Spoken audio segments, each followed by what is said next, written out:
Sarah Martinez stood at attention in the morning formation, her chin held high despite the whispers that followed her everywhere. The other Marines called her Patches behind her back, a cruel nickname that referred to the network of scars covering the left side of her face and neck. The marks were jagged and uneven, telling a story that nobody at Camp Pendleton knew the truth about. She had arrived at the base 6 months ago, fresh out of advanced infantry training, with dreams of proving herself worthy of the Marine Corps uniform she wore with pride. But those dreams seemed further away each day as her fellow Marines made jokes about her appearance, wondering aloud what kind of accident could have left such distinctive marks on someone so young. "Hey Patches, you sure you're ready for combat? Looks like you already lost one fight pretty bad," Corporal Jenkins called out during their morning run, causing a ripple of laughter from the other Marines jogging nearby. Sarah kept her pace steady, her breathing controlled, refusing to give them the satisfaction of seeing her break. The truth was that Sarah had never been in an accident. The scars that marked her face were deliberate, carefully placed by someone who knew exactly how much pain to inflict without causing permanent damage to her vision or ability to speak. They were a map of survival, each line representing a night she had endured what no child should ever experience. Her father, Sergeant Major Robert Martinez, had been a decorated Marine himself, serving 3 tours overseas before retiring to a quiet house in Texas. To the outside world, he was a war hero, a man who had served his country with honor and distinction. But inside the walls of their home, he was something else entirely. The abuse had started when Sarah was 8 years old, shortly after her mother died in a car accident. Her father, consumed by grief and alcohol, began taking out his anger on the one person who reminded him most of his late wife. At first, it was just harsh words and the occasional shove. But as the years passed and the drinking got worse, the violence escalated. Sarah learned to move quietly through the house, to anticipate her father's moods, and to make herself invisible when the rage took hold of him. She became an expert at hiding bruises under long sleeves and explaining away cuts as playground accidents. The school counselors never suspected anything because she was a good student, polite, and well-behaved, exactly what they expected from a military family. The scars on her face came during her 16th birthday, a night that was supposed to be a celebration. Her father had been drinking heavily, angry about something that had happened at his civilian job. When Sarah came home from school with a cake she had bought with her part-time job money, hoping to create a moment of normalcy in their broken home, he flew into a rage. "You think this makes up for everything?" he had screamed, throwing the cake against the wall. "You think some store-bought garbage can fix what you've done to this family?" Sarah had tried to back away, but he cornered her in the kitchen, his service knife glinting in the fluorescent light. The cuts he made were precise, controlled, the work of someone who understood anatomy and knew exactly how to cause maximum pain with minimal risk of death. He carved the scars like a signature, marking her as his property, his victim, his shame. "Now everyone will see what you really are," he had whispered as she bled on the kitchen floor. "Nobody will ever want you. You'll never be anything but damaged goods." The hospital visit that followed was explained away as an accident with broken glass from a fall.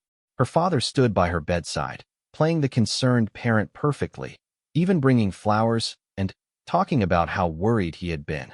The doctors and nurses saw only a devoted military father caring for his injured daughter. Sarah spent the next 2 years planning her escape. She threw herself into physical fitness, running for miles each day, building the strength and endurance she would need to survive military training. She studied everything she could about the Marine Corps, memorizing regulations and procedures, preparing herself for the life she hoped would finally set her free. On her 18th birthday, she walked into the Marine recruitment office with her chin held high and her scars visible for all to see. The recruiter, Staff Sergeant Williams, had looked at her with a mixture of curiosity and concern, but when she explained them away as childhood accidents, he didn't press the issue. Her test scores were exceptional, her physical fitness impressive, and the Corps needed soldiers. The irony wasn't lost on her that she was joining the same organization that had shaped the man who had tormented her for so many years. But Sarah believed that the Marines could teach her to be strong, to fight back, to become someone her father could never hurt again. She believed that earning the title of Marine would prove that she was more than the damaged girl he had tried to create. Basic training at Paris Island had been brutal, but nothing compared to what she had endured at home. The drill instructors screamed and pushed and demanded perfection, but they never looked at her with the cold hatred she had seen in her father's eyes. When they broke her down, it was to build her back up stronger. When they criticized her, it was to make her better, not to destroy her spirit. She had excelled in every aspect of training, earning the respect of her instructors and the grudging admiration of her fellow recruits. For the first time in her life, she felt like she belonged somewhere, like she was part of something bigger than herself. The eagle, globe, and anchor she earned at graduation felt like a shield against her past, proof that she had transformed herself from victim to warrior. But that feeling of belonging had been shattered almost immediately upon arriving at Camp Pendleton. The Marines here weren't her drill instructors or fellow recruits who had shared the crucible of basic training. These were seasoned Marines, many with combat experience, who saw her scars and immediately assumed weakness. They made jokes about her appearance, questioned her toughness, and treated her like a liability rather than a fellow Marine. The worst part was that none of them knew they were echoing the same words her father had used to break her down. Every laugh, every cruel joke, every doubting look was like a knife twisting in an old wound. She had thought that earning her place among the Marines would silence the voice in her head that still whispered her father's words. But instead, she found herself surrounded by new voices saying the same things. Sergeant Thompson, her squad leader, seemed particularly harsh with her. He assigned her the worst duties, criticized her performance even when it was flawless, and made it clear that he didn't think she belonged in his unit. During weapons training, he would stand behind her, making comments about her damaged goods appearance and wondering aloud if her scars affected her vision. "Martinez, you sure you can see that target clearly?" he would ask with a smirk. "Maybe we should get you some special glasses or something to help with the depth perception issues." Sarah would grit her teeth and continue shooting, her marksmanship scores consistently among the highest in the company. She had learned long ago that the best response to doubt was excellence, that proving her worth through performance was the only way to silence the critics. But no matter how well she shot, how fast she ran, or how perfectly she executed her duties, the jokes and comments continued. The other Marines in her unit seemed to take their cue from Sergeant Thompson. If he thought she was weak, then they would treat her as weak. They excluded her from their conversations, their off-duty activities, and their informal support networks. She ate alone in the mess hall, spent her free time alone in the barracks, and felt more isolated than she ever had, even during the worst days with her father. The irony was bitter and sharp. She had joined the Marines to escape one form of abuse only to find herself facing another. The physical violence was gone, but the emotional torture was just as devastating. Every day felt like a battle just to maintain her composure, to keep showing up and doing her job despite the constant undermining of her confidence and worth. Late at night, lying in her bunk and listening to the quiet conversations of her fellow Marines, Sarah would sometimes wonder if her father had been right. Maybe she was damaged goods. Maybe the scars on her face were just the visible evidence of something broken inside her that could never be fixed. Maybe she would never be accepted anywhere, never be seen as anything more than a victim marked by her past. But then, she would remember the feeling of graduation day at Paris Island, the moment when the drill instructor had looked her in the eye and called her a Marine for the first time. She would remember the pride in earning that title, the strength she had found within herself to survive basic training, and the dreams she still carried of proving her worth to herself and to the world. Sarah Martinez was more than her scars, more than her past, and more than the cruel assumptions of her fellow Marines. She was a United States Marine, and she would find a way to prove it, no matter how long it took or how much it hurt. The fight for acceptance and respect was just another mission, and Marines never quit on their missions. The morning formation ended, and the Marines dispersed to their various duties for the day.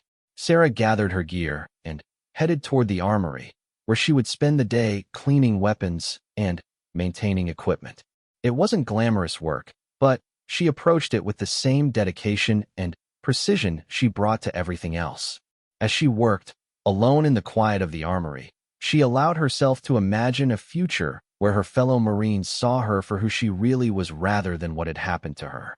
She dreamed of the day when someone would ask about her scars, not to mock her, but to understand her story.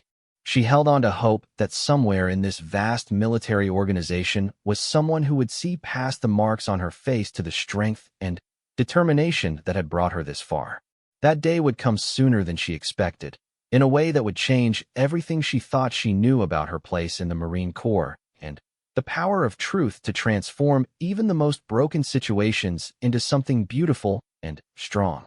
3 weeks after the morning formation incident, Sarah found herself assigned to a special training exercise that would change the course of her military career. The announcement came during the weekly company meeting, delivered by Captain Rodriguez with his usual stern efficiency. "We've been selected to participate in a joint training exercise with visiting personnel from Marine Corps headquarters," he announced to the assembled Marines. "This is an opportunity to demonstrate the readiness and capability of our unit. I expect everyone to perform at their absolute best." Sarah felt a flutter of nervousness mixed with excitement. Joint exercises were rare opportunities to prove oneself beyond the confines of daily routine. Maybe this would be her chance to show what she was really capable of, to earn the respect that had eluded her for so long. The exercise was scheduled to take place over 3 days, involving urban warfare scenarios, marksmanship competitions, and leadership assessments.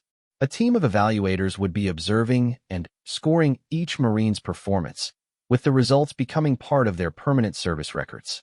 As the company prepared for the exercise, Sarah noticed something different in the atmosphere around the base. Senior staff members were walking with an extra sense of purpose, and there was an underlying tension that suggested this evaluation was more important than anyone was letting on. "I heard one of the evaluators is a general," whispered Private Collins during their equipment inspection. "Someone really high up is coming to watch us." Sarah felt her stomach tighten. She had never been evaluated by anyone above the rank of colonel, and the thought of performing under the scrutiny of a general made her palms sweat. But she pushed down the fear and focused on preparation, checking and rechecking her gear, reviewing procedures, and running through scenarios in her mind. The night before the exercise began, Sergeant Thompson called her aside after evening chow. His expression was more serious than usual, and she braced herself for another critique or assignment to undesirable duties. "Martinez," he began, his voice carrying an unusual note of uncertainty. "I know we haven't exactly seen eye to eye since you got here, but this exercise is important for all of us. I need you to understand that." Sarah stood at attention, waiting for whatever was coming next. She had learned to expect disappointment from her interactions with Sergeant Thompson, so his apparent attempt at communication caught her off guard. "Look, I don't know what happened to your face, and maybe I've been too hard on you about it," he continued, looking uncomfortable. "But tomorrow, there's going to be a lot of brass watching us, and I need every Marine in this unit to perform flawlessly. Can you handle that?" The question stung because it implied that her ability to perform was somehow in doubt, but Sarah recognized it as the closest thing to an apology she was likely to get from her squad leader. She nodded crisply and responded with the professionalism her training had instilled in her. "Roger that, Sergeant. I'll be ready." Thompson studied her for a moment longer, as if trying to decide whether to say something else, but eventually just nodded and dismissed her. As Sarah walked back to the barracks, she couldn't shake the feeling that there was more to his concern than just the upcoming evaluation. The first day of the exercise dawned clear and cold, with a crisp wind that made the flags around the base snap sharply against their poles. Sarah joined her unit at the designated assembly area, where they were briefed on the day's activities by a team of evaluators she didn't recognize. The lead evaluator was a colonel with multiple combat ribbons on his chest, and eyes that seemed to take in everything at once. He explained that they would be observed during various scenarios designed to test their individual skills as well as their ability to work as a cohesive unit. "Remember," he concluded, "we're not here to find fault. We're here to assess readiness and identify areas for improvement. Perform to the best of your ability, and let us worry about the evaluation." As the Marines dispersed to their first stations, Sarah caught sight of a small group of senior officers standing near the observation area. Even from a distance, She could see the stars on one man's collar that marked him as a general officer. He appeared to be in his late 50s, with gray hair and a bearing that spoke of decades of military service. The first scenario was a marksmanship test, something Sarah had always excelled at despite the cruel jokes about her vision. She settled into position at the firing line, controlled her breathing, and began engaging targets at various distances. The familiar weight of the rifle in her hands was comforting, and she fell into the rhythm that had served her well throughout her training. Shot after shot found its mark, and she was aware of murmurs of approval from the evaluators behind her. When the exercise concluded, her score was among the highest in the company, earning a nod of acknowledgement from the colonel who was scoring her performance. The second scenario involved urban warfare tactics, with Marines working in small teams to clear a mock building complex. Sarah was assigned to Corporal Martinez's team, along with 3 other Marines who had made it clear they considered her a weak link.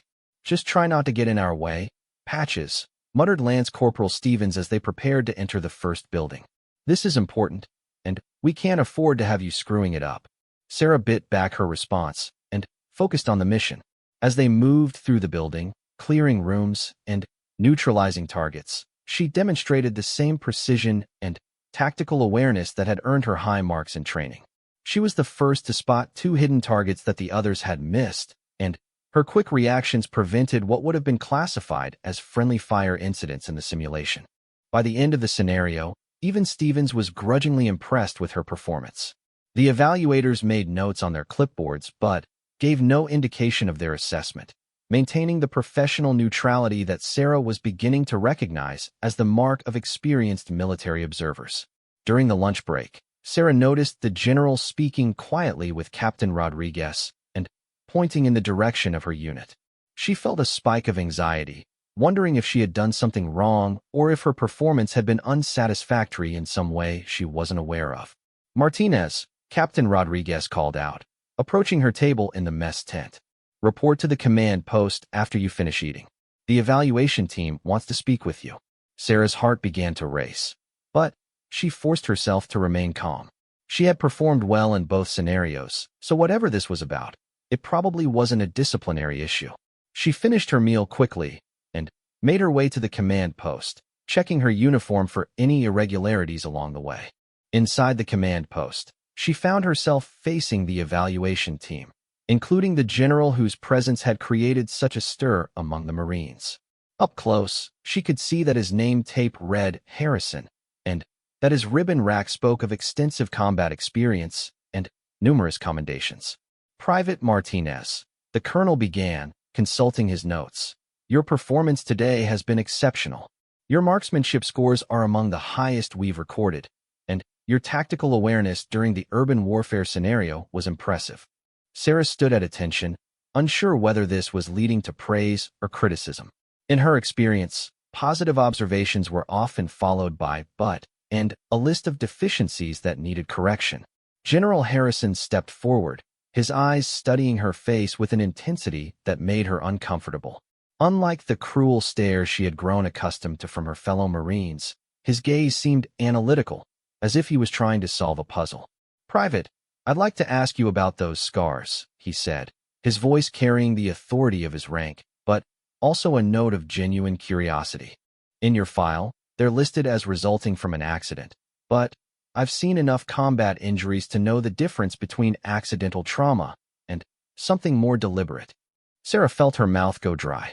This was the conversation she had been dreading since the day she enlisted, the moment when someone with enough experience and authority would look past the convenient fiction she had created and see the truth that lay beneath. "Sir, as stated in my file, the scars resulted from an accident," she replied, her voice steady despite the turmoil in her chest. General Harrison nodded slowly, but his expression suggested he wasn't satisfied with her answer. He exchanged a look with the colonel, who made another note on his clipboard. "Private Martinez, you're dismissed for now, but I want you to know that your performance today has been noted and appreciated. Continue as you have been, and I think you'll find your service rewarding." As Sarah saluted and left the command post, she couldn't shake the feeling that General Harrison knew more than he was letting on. His questions about her scars had been pointed and specific, suggesting a level of knowledge about trauma and violence that went beyond casual observation. The afternoon scenarios continued without incident, with Sarah maintaining her high level of performance despite the distraction of her encounter with the evaluation team. She found herself wondering why the general had singled her out for questioning and what he might do with whatever suspicions he harbored about the true nature of her injuries. As evening approached and the first day of exercises concluded, Sarah joined her fellow Marines for the debrief session. The evaluators praised the overall performance of the unit but provided specific feedback on areas for improvement.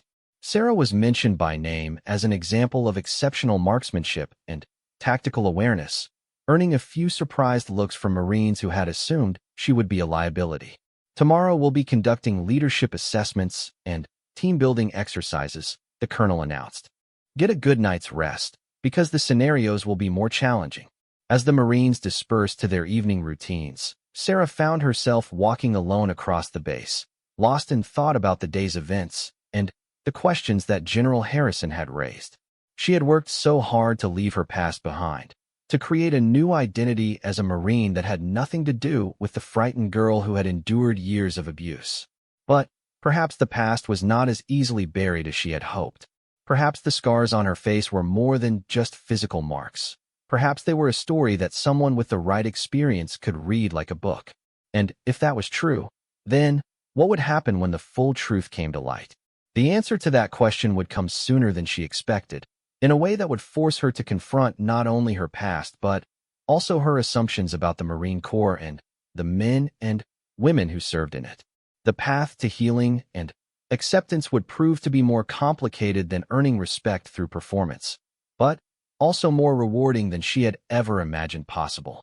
As she settled into her bunk that night, Sarah allowed herself to hope that maybe, just maybe, she had found someone who could see past her scars to the person she really was underneath.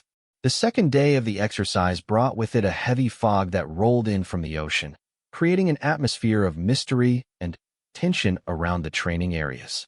Sarah arrived at the assembly point early, as was her habit, and found General Harrison already there, studying maps and speaking quietly with his staff.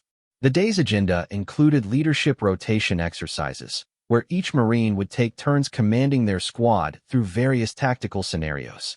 It was designed to assess not only individual leadership potential, but also how well Marines could adapt to taking orders from their peers. Sarah had always been uncomfortable with leadership roles, not because she lacked the tactical knowledge or decision-making ability, but because she had spent so many years learning to make herself invisible. The idea of standing in front of other Marines and giving orders felt foreign and dangerous, like stepping into a spotlight when all her instincts told her to hide in the shadows. When her turn came to lead, she found herself commanding a squad that included several of the Marines who had been most cruel about her appearance. Lance Corporal Stevens and Corporal Jenkins exchanged glances when her name was called, their expressions clearly conveying their doubts about following orders from Patches.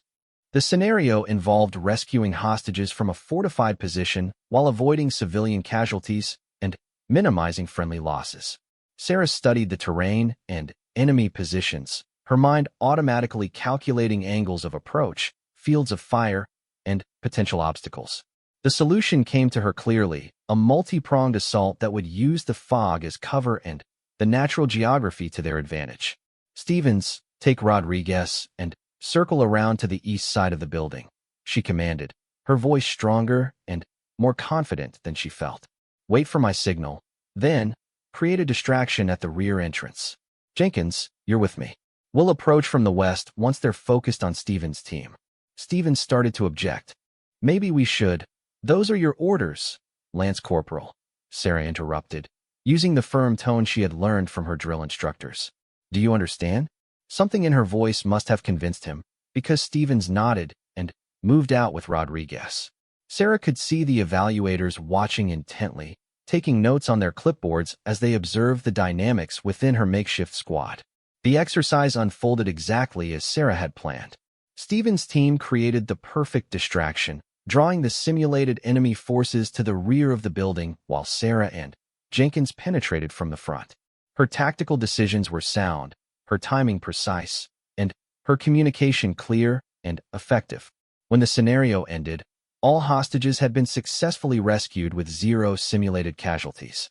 General Harrison approached her as the exercise area was being reset for the next Marines leadership rotation. His expression was unreadable, but Sarah noticed that he carried a folder that hadn't been there earlier in the day. "Outstanding tactical planning, Private Martinez," he said, his voice carrying genuine approval. "You demonstrated real leadership potential out there. Your squad followed your orders without hesitation once you established your authority." "Thank you, sir," Sarah replied, standing at attention but wondering why the compliment felt more like a question. "Walk with me," General Harrison said, gesturing toward a quieter area away from the other Marines and evaluators.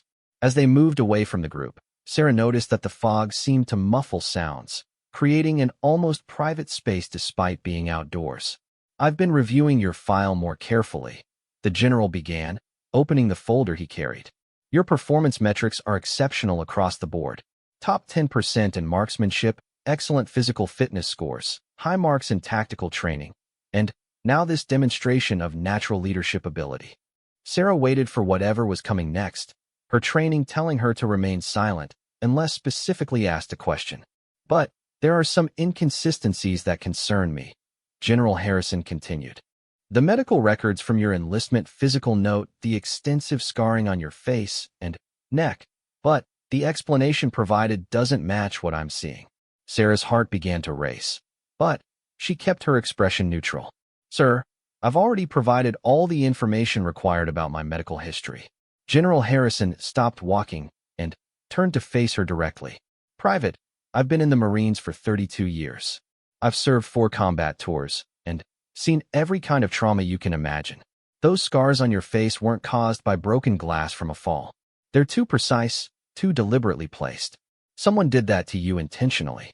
The words hung in the fog-dampened air like an accusation and an invitation at the same time. Sarah felt the familiar panic rising in her chest, the same feeling she had experienced as a child when her father's rage began to build toward violence. "Sir, with respect, my medical history was reviewed and approved during my enlistment process," she said, fighting to keep her voice steady. "I'm sure it was," General Harrison replied gently. "And I'm not questioning your fitness for service. What I'm questioning is whether you've received the support and recognition you deserve for the strength it took to survive whatever happened to you and still choose to serve your country." Sarah felt tears threatening at the corners of her eyes, but she blinked them back. She had not cried in front of anyone since the night her father carved those scars into her face, and she wasn't about to start now, especially not in front of a general. "Private Martinez," General Harrison said, his voice taking on a softer tone. 23 years ago, I had a daughter who looked a lot like you. She was bright, talented, and determined to make something of herself despite the challenges she faced at home." Sarah's breath caught in her throat. The general was speaking in the past tense, and the pain in his voice suggested a story that didn't end well. "Her name was Jennifer, and she bore scars that were remarkably similar to yours. The same precise placement, the same deliberate pattern. She tried to hide the truth, just like you're doing now, because she was ashamed and afraid that people would think less of her if they knew." The general paused, looking out into the fog as if he could see across the decades to a time when his daughter was still alive. "She never told me the truth about those scars, never gave me the chance to help her or protect her or show her that her worth wasn't diminished by what someone else had done to her. She carried that shame and fear until it became too heavy to bear, and one day she decided she couldn't carry it anymore." Sarah felt like she couldn't breathe. The general was telling her something deeply personal and painful, sharing a loss that had clearly shaped his life in fundamental ways. "I've regretted not pushing harder to learn the truth ever since," General Harrison continued. "I've wondered if things might have been different if I had been more observant, more persistent, more willing to ask the difficult questions. When I saw you yesterday, it was like seeing Jennifer all over again." The fog swirled around them, creating a sense of isolation from the rest of the world. Sarah could hear the distant sounds of the other Marines continuing with their training exercises, but it felt like she and the general were existing in a separate space and time. "Sir, I don't know what you want me to say," Sarah managed, her voice barely above a whisper. I want you to know that whatever happened to you, it doesn't define your worth as a person or as a Marine, General Harrison replied firmly. I want you to understand that the strength it took to survive and overcome whatever trauma created those scars is the same strength that's made you an exceptional Marine. Sarah looked down at her boots, unable to meet his eyes. The kindness in his voice was almost harder to bear than the cruelty she had grown accustomed to. She had built her defenses around the expectation of rejection and judgment, and she didn't know how to respond to genuine compassion. I also want you to know, the general continued, that if someone in a position of authority and trust betrayed that trust by hurting you, that says nothing about your value and everything about their failure as a human being. The words hit Sarah like a physical blow because they came so close to naming the truth she had never spoken aloud.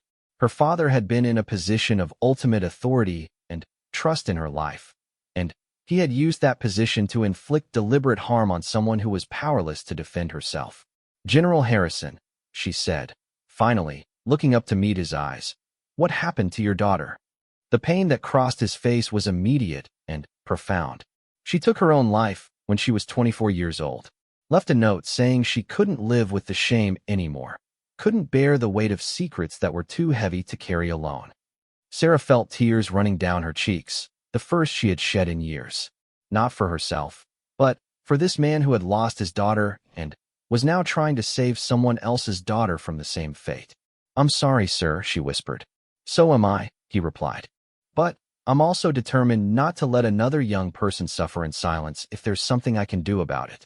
You don't have to tell me the details, Private Martinez, but I hope you'll consider that carrying secrets alone isn't strength. It's just another form of suffering. The general closed the folder he had been holding and tucked it under his arm.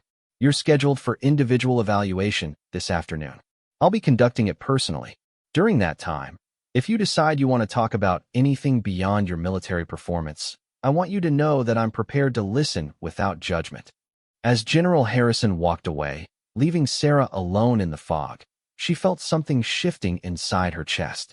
For the first time in her adult life, someone had looked at her scars and seen past them to the pain beneath. Someone had offered her the chance to speak her truth without fear of rejection or blame. The afternoon stretched ahead of her like a bridge between the life she had been living and the life she might be able to create if she found the courage to cross it. The question was whether she was strong enough to take that first step into the unknown territory of trust and vulnerability. As she made her way back to rejoin her unit, Sarah realized that the most important exercise of the day hadn't been about tactical planning or marksmanship. It had been about recognizing that healing sometimes begins with a single person who cares enough to ask the right questions and listen to the difficult answers. The fog was beginning to lift, and through the clearing mist, Sarah could see the outline of a future she had never imagined possible, one where her scars were not shameful secrets to be hidden, but evidence of survival and strength to be acknowledged and honored. The afternoon sun had burned away the morning fog, leaving the training area bathed in clear golden light as Sarah made her way to the individual evaluation session. Her hands were trembling slightly, and she clenched them into fists to stop the shaking. This felt like the most important moment of her life, more significant than graduation from basic training or earning her first stripe. General Harrison was waiting for her in a small office that had been set up in one of the temporary buildings on the training site. Unlike the formal atmosphere of group evaluations, this space felt more intimate, with 2 chairs arranged to face each other and a table with water bottles and a box of tissues. Please, sit down, General Harrison said, gesturing to one of the chairs. His voice was gentler than it had been during the official exercises, but Sarah could still hear the authority that came with decades of military leadership. As she settled into the chair, Sarah noticed that the general had removed his cover and set it aside, making him seem more approachable and less intimidating.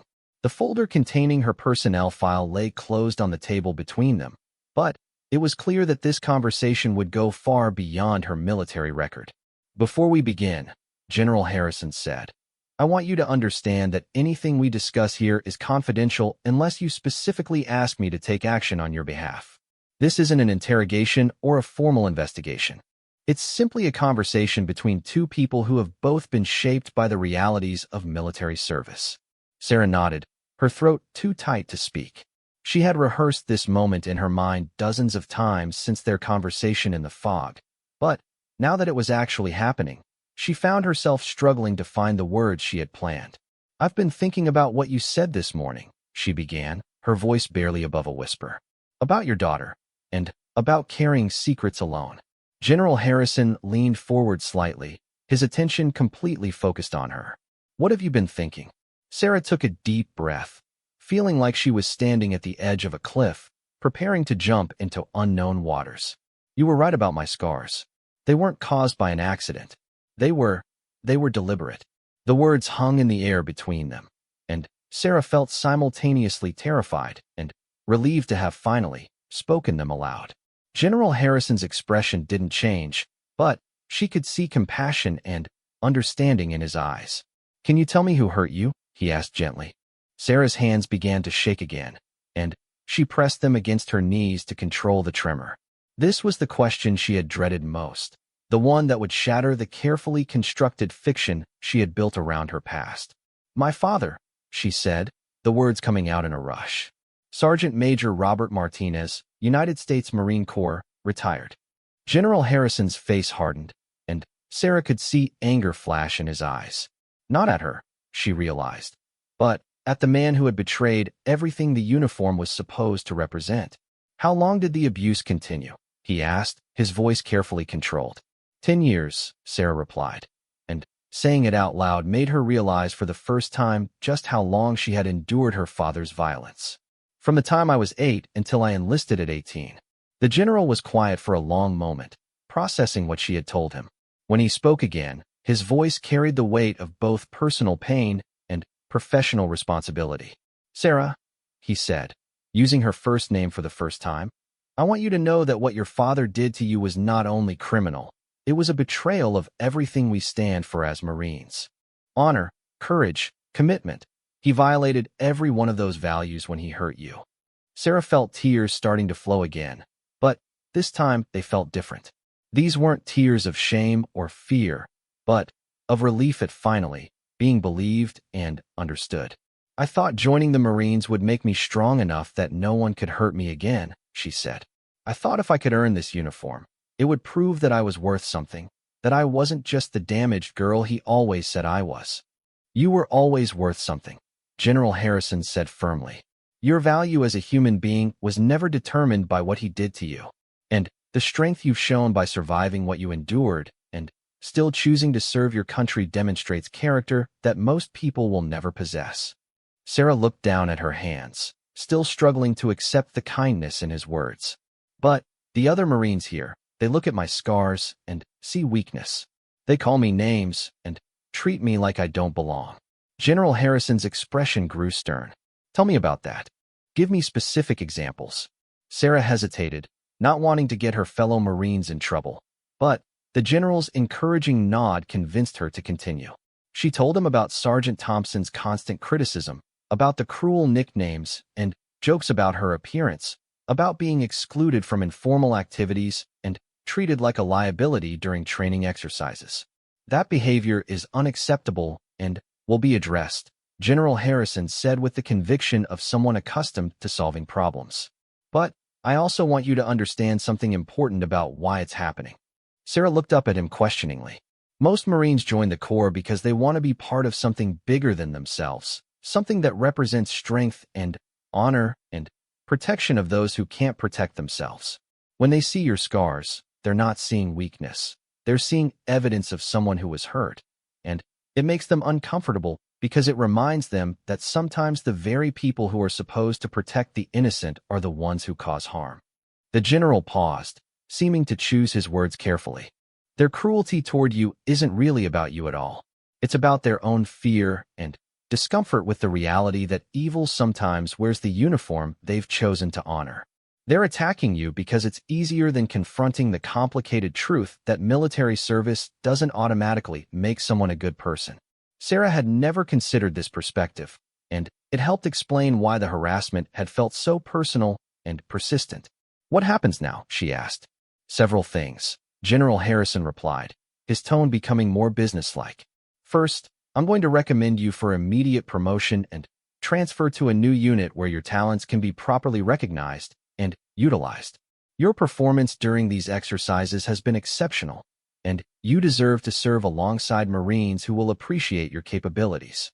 Sarah felt a surge of hope mixed with anxiety. A transfer would mean starting over again, but maybe this time it would be different. Second, the general continued, I'm going to ensure that the Marines who have been harassing you receive appropriate counseling and disciplinary action. Their behavior doesn't just harm you, it undermines unit cohesion and violates Marine Corps standards. Sir, I don't want to cause trouble You're not causing trouble, General Harrison interrupted firmly. You're a Marine who has been subjected to harassment and discrimination, and it's my responsibility to address that. You didn't create this problem, and it's not your job to solve it by accepting mistreatment. Sarah nodded, beginning to understand that standing up for herself wasn't selfish or disruptive, but actually necessary for the health of the entire organization. Third, General Harrison said, his voice becoming gentler again, I'd like to connect you with some resources that might help you process the trauma you've experienced. The Marine Corps has counselors who specialize in helping service members deal with difficult pasts, and I think you might benefit from talking to someone trained in these areas. Sarah had always been resistant to the idea of counseling, seeing it as another form of weakness, but coming from General Harrison, it sounded less like an admission of failure and more like a tool for becoming stronger. And finally, the general said, reaching for a pen and paper, I'm going to make sure that your father's name is flagged in the system so that if he ever tries to contact you through official channels, we'll know about it and can take appropriate protective measures. The thought that her father might try to find her had never occurred to Sarah, but she realized it was a legitimate concern. Having that protection in place felt like another layer of armor between her past and her future. General Harrison, Sarah said, finding her voice stronger now, why are you doing all this for me? You don't even know me. The general was quiet for a moment, and Sarah could see the shadow of grief pass across his face as he thought about his daughter. Because 23 years ago, I failed someone who needed help, and I've been living with that regret ever since, he said finally.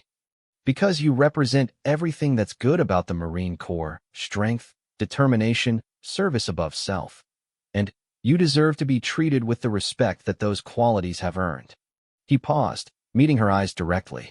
And because every time a Marine like you succeeds despite the obstacles you've faced, it makes the entire Corps stronger and better. Your story isn't one of victimhood, Sarah. It's one of triumph, and it deserves to be recognized as such. As the evaluation session concluded, Sarah felt like she was leaving behind the frightened girl who had walked into the office and stepping into the role of the confident Marine she had always had the potential to become. The scars on her face were still there, and they always would be, but their meaning had fundamentally changed. They were no longer marks of shame and weakness. They were evidence of survival and strength, proof that she had endured the worst that life could offer and had not only survived but thrived. They were her battle scars, earned in the most important fight of her life, the fight to become the person she was meant to be. 6 months later, Sarah stood in front of her new unit at Camp Lejeune, wearing the chevrons of a corporal and preparing to lead a training exercise. The Marines under her command looked at her with respect and attention, seeing her scars not as weakness but as evidence of the strength and experience she brought to her role as their leader. When new Marines joined the unit and asked about her scars, she told them the truth, not the painful details, but the simple fact that they were evidence of challenges she had overcome. Some were curious, others were uncomfortable, but all understood that they were in the presence of someone who had earned her place through more than just military training. General Harrison had been right about one thing. Her story was one of triumph. And every day that she wore the uniform with pride, every Marine she mentored and led, every life she touched through her service was proof that healing was possible and that the worst experiences could be transformed into the foundation for the greatest victories. The girl who had been broken by her father's cruelty had become a Marine whose strength inspired others. The scars remained, but they no longer defined her. Instead, they served as a reminder that even the deepest wounds could heal, and that sometimes the most beautiful thing about a person was the evidence of how much they had overcome.